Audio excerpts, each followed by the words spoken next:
दोस्तों formula series के आज के इस वीडियो में हम एक बहुत ही इम्पोर्टेंट फंक्शन के बारे में बात करेंगे जिसका नाम है इफ एरर।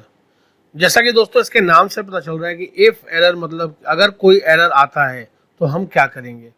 तो देखते हैं दोस्तों कि इफ एरर फंक्शन को हम एक्सेल में किस तरीके से यूज़ करते हैं और इनको यूज़ करके हम अपने डेटा को कैसे प्रेजेंटेबल बनाते हैं। तो चलिए आपको एक्सेल शीट पर लेकर चलता हूँ।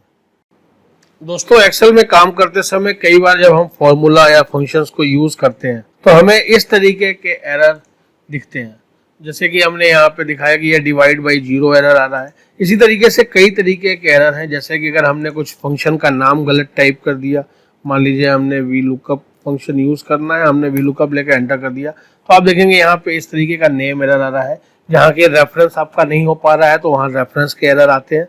तो इस तरीके के एरर को ठीक करने के लिए, क्योंकि इससे क्या होता है अगर आप देखेंगे तो ये आपका जो डेटा है इसका प्रेजेंटेशन ये अच्छा नहीं लग रहा है, ये थोड़ा ऑड लग रहा है यहाँ बीच में डिवाइड बाय जीरो, और इसका कोई मीनिंग नहीं है। इसका क्या मतलब हुआ, क्योंकि मान लीजिए आप कंप्यूटर पे आप ठीक है, एक्सेल आपका अच्छा है, आपको एरर के बारे में जानकारी है, आप इसको ठीक कर लेंगे, लेकिन जो आपका एंड यूजर है जो इसको देख रहा है उसको शायद इसके बारे में ना पता हो।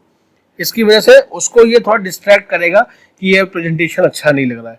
तो इसके लिए एक्सेल ने एक बहुत अच्छा और इम्पोर्टेंट आपको फंक्शन दिया हुआ है जिसका नाम है इफ एरर, जो कि मैं आपको इस वीडियो में बताऊंगा। तो इसको कैसे हम ठीक करेंगे इफ एरर के यूज करके, तो चलिए मैं आपको दिखाता हूँ। स्टार्टिंग से शुरू करता हूँ, मैं इसको डिलीट करता हूँ। ग्रोथ निकालने के लिए मैंने ये फॉर्मूला लगा रहा हूँ जिसमें कि हमारे इंक्रीमेंट या जो हमारा डिक्रीज है उसको अगर हम प्रीवियस क्वार्टर से डिवाइड कर दें तो ये हमारी ग्रोथ आएगी। परसेंटेज को चूंकि मैंने इस सेल को ऑलरेडी सेलेक्ट करके यहाँ से परसेंट पे क्लिक किया हुआ है, ये हमारा परसेंटेज शो कर रहा है। अगर हम इसको नीचे तक ड्रैग करते हैं जैसा मैंने आपको दिखाया था सेम एरर आ रहा है, मैं इसको अंडू करता हूँ। मैं यहाँ पे इसी फॉर्मूले को चेक यूज करूंगा और एडिट करके दिखाता हूँ। मैंने बताया कि इक्वल के बाद हम फंक्शन का नाम लिखेंगे। तो हमारा फंक्शन क्या है, इफ एरर। इफ एरर के बाद ब्रैकेट लगा हुआ है, यहाँ पूछ रहा है क्या वैल्यू है।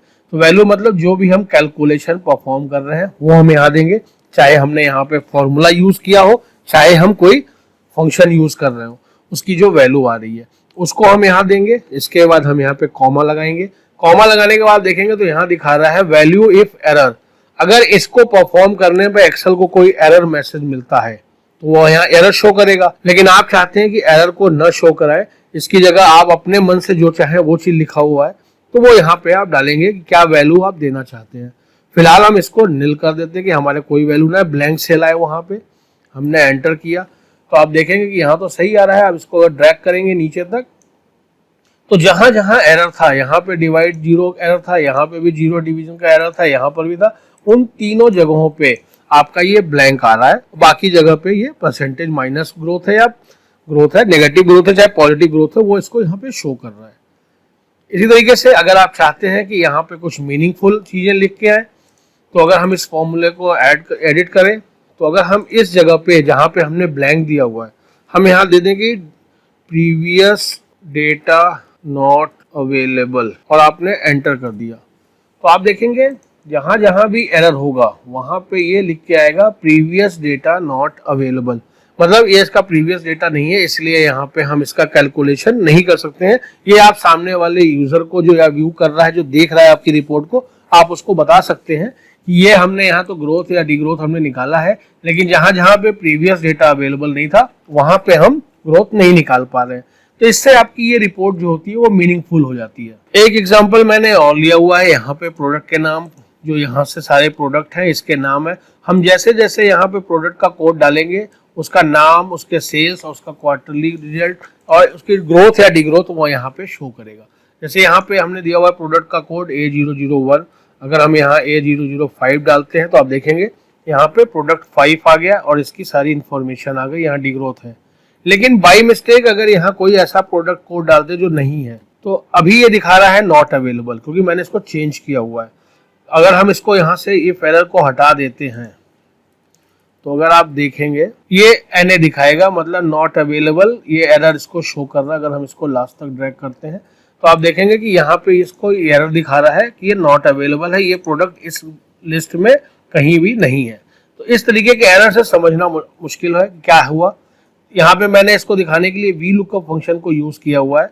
VLOOKUP फंक्शन के लिए आपको परेशान होने की जरूरत नहीं है। मेरे आने वाले वीडियोस में, आगे के वीडियोस में मैं VLOOKUP के ऊपर कंप्लीट ट्यूटोरियल लेके आऊंगा कि हम VLOOKUP को कैसे और किन किन तरीके से यूज करके डेटा को निकाल सकते हैं।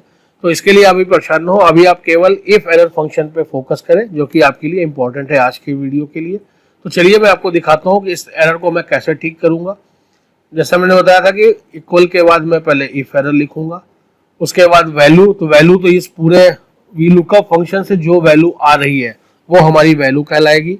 लास्ट में अब हमको क्या देना है, तो यहाँ पे हमें मैसेज शो करना है नॉट अवेलेबल, और डबल कोट में इसको बंद करके ब्रैकेट को बंद कर देना है। तो आप देखेंगे कि यहाँ पे जैसे ही ये गलत प्रोडक्ट डाला, नॉट अवेलेबल आया। इसके बाद अगर आप इस प्रोडक्ट को सही डालेंगे तो आपका यहाँ पे सही डेटा आएगा। जैसे ये भी नहीं है, हमने यहाँ पे 9 दिया, तो आप देखेंगे कि प्रोडक्ट 9 का डिटेल आ गया।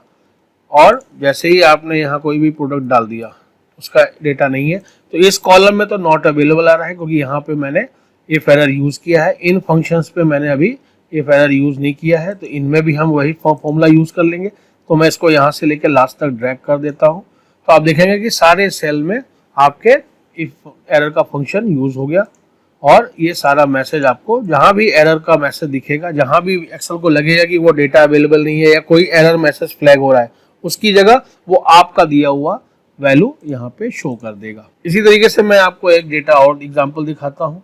ये मैंने यहाँ पे कुछ प्रोडक्ट के नाम और उनके 3 महीने की सेल ली हुई है।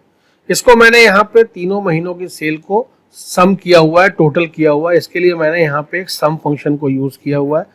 ये भी आने वाले वीडियोस में आपको इसके बारे में भी बताऊंगा कि हम सम फंक्शन, समी फंक्शन, जितने भी मैथमेटिकल फंक्शन है उनको हम कैसे यूज करेंगे। तो फिलहाल आप यहाँ पे भी एरर को फोकस करिए। अगर क्या होता है कि यहाँ पे अभी तक तो ये टोटल सही दिखा रहा है, लेकिन किसी कारण से बाई मिस्टेक, एक्सीडेंटली अगर आपका कोई भी एक रो या कोई भी एक कॉलम आपका डिलीट हो जाता है, तो आप देखेंगे कि यहाँ पे ये एक एरर मैसेज शो करता है, जिसको कहता है रेफरेंस। मतलब वो जो रेफरेंस, 3 रेफरेंस हमने इसको टोटल में दिए हुए थे, उन 3 रेफरेंस में से एक रेफरेंस गायब हो गया, उसको मिल नहीं रहा है। अगर ऐसी कंडीशन आती है तो आपको एक्सेल #ref मतलब आपको एरर मैसेज शो करता है। इसको ठीक करने के लिए सेम वैसे ही हम करेंगे। हम यहाँ पे चाहे तो इफ एरर फंक्शन को यूज कर सकते हैं और हमारा ये डेटा सही हो जाएगा। फिलहाल मैं इसको अंडू करता हूँ, ताकि जो हमारा प्रीवियस डेटा था वो आ गया। तो मैंने दिखाया दोस्तों कि इस तरीके से हमारे पास अलग अलग तरीके के एरर सामने आते हैं और हमको उनको काउंटर अटैक करना होता है, ताकि हमारे डिस्प्ले में, हमारे रिपोर्ट में वो एरर ना शो करे। इसके लिए एक्सेल ने आपको एक बहुत ही पावरफुल टूल इफ एरर दिया हुआ है। दोस्तों मैं उम्मीद करता हूँ कि आपको ये इफ एरर फंक्शन समझ में आ गया होगा। इन केस अगर आपको कहीं भी दिक्कत आती है, कभी भी कोई परेशानी आती है, तो आप मेरे कमेंट सेक्शन में लिखिए।